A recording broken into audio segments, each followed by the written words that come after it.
How to treat and prevent hip pain. The hip is a ball and socket joint. The largest bone in the body, the femur, is in the thigh and narrows to a neck that angles into the pelvis and ends in a ball-shaped knob. This ball fits into a curved socket in the pelvic bone, acetabulum. This arrangement provides a joint that can move freely in all directions. The joint itself is located rather deep under some big muscles so that it is protected from dislocating, that is, from coming out of the socket. Two special problems arise because of this anatomical arrangement. The narrow neck of the femur can break rather easily, and this is usually what happens when an older person breaks a hip after a slight fall. Also, the ball part of the joint must get its blood supply from below, and the small artery that supplies the head of the femur can become clogged, leading to death of the bone and a kind of arthritis called aseptic necrosis. The hip joint can also become infected. Very occasionally it will be the site for an attack of gout. The bursae that lie over the joint can be inflamed with bursitis. Rheumatoid arthritis can injure the joint. Conditions such as spondylitis can cause stiffness or loss of motion of the hip. A flexion contracture is a common consequence of hip problems. This means that motion of the hip joint has been partly lost. The hip becomes partially fixed in a slightly bent position. This causes the pelvis to tilt forward when you walk or stand, so that when you stand straight the back has to curve a little more than normal. This allows extra strain on the low back area. For poorly understood reasons, pain in the hip is often felt down the leg, often at or just above the knee. This is called referred pain. Non-referred hip pain may be felt in the groin or the upper outer thigh.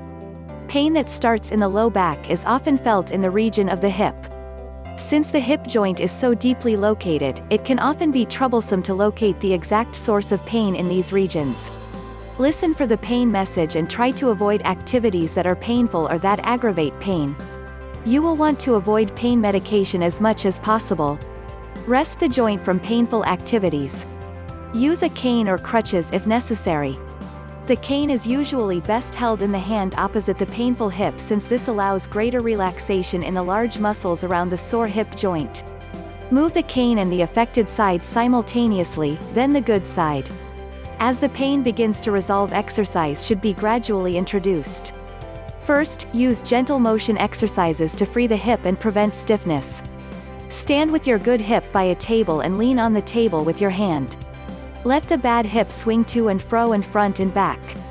Lie on your back with your body half off the bed and the bad hip hanging and let the legs stretch backward toward the floor.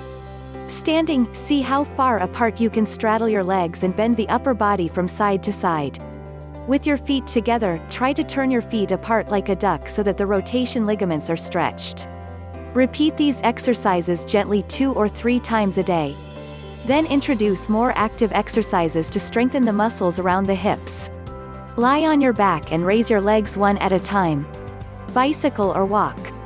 When walking, start with short strides and gradually lengthen them as you loosen up. Gradually increase your effort and distance, but not by more than 10% each day. Swimming stretches muscles and builds good muscle tone. A good firm bed will help, and the best sleeping position is on your back.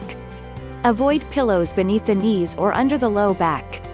Make sure you are taking anti-inflammatory medication as prescribed, especially if you have rheumatoid arthritis or spondylitis.